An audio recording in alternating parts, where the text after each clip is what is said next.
prizadeta zaradi zakonov o nepremičninah in o financiranju občin, kako bodo vplivali oziroma kako naj bi vplivali na vaše delovanje?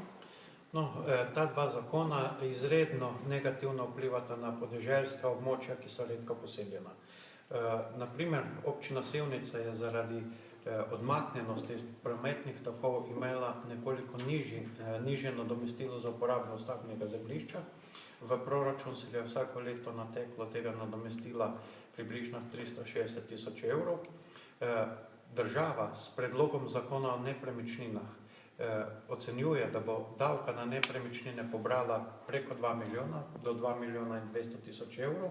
Od tega vrnila občini 360 tisoč evrov, iz česar bo še občina za lastne nepremičnine morala plačati za približno 150 tisoč evrov davka, kar pomeni za 43% manj sredstev za občino, kot jih je prejelo do sedaj, hkrati pa obremenitev občana in gospodarskih družb na tem območju 6 do 8-krat višjo.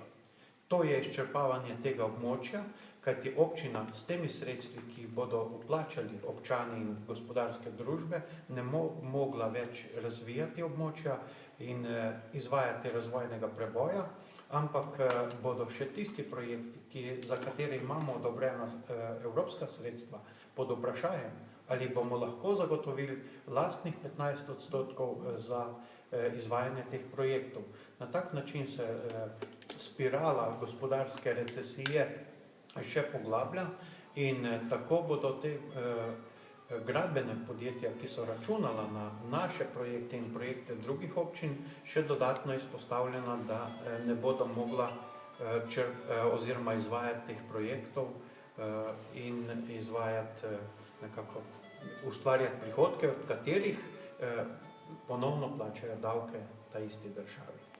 No, zakon o financiranju občin pa izpušča elemente razvojne ogroženosti, elemente redke poselitve, ampak upošteva in nekako višje ponderira število prebivalcev.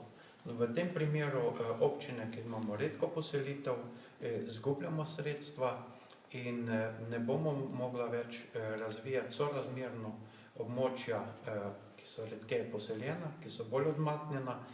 Cilj Slovenije pa je, da se sorazmerno razvija, pa tudi občine kot take, in to smo v občini Sevnica vztrajno počeli v zadnjih desetletjih, kar pa nov zakon postavlja pod vprašaj in tak nesorazmeren razvoj, ki se s tem zakonom napoveduje, za nas nesprejemljiv in nedopusten. Hvala lepa.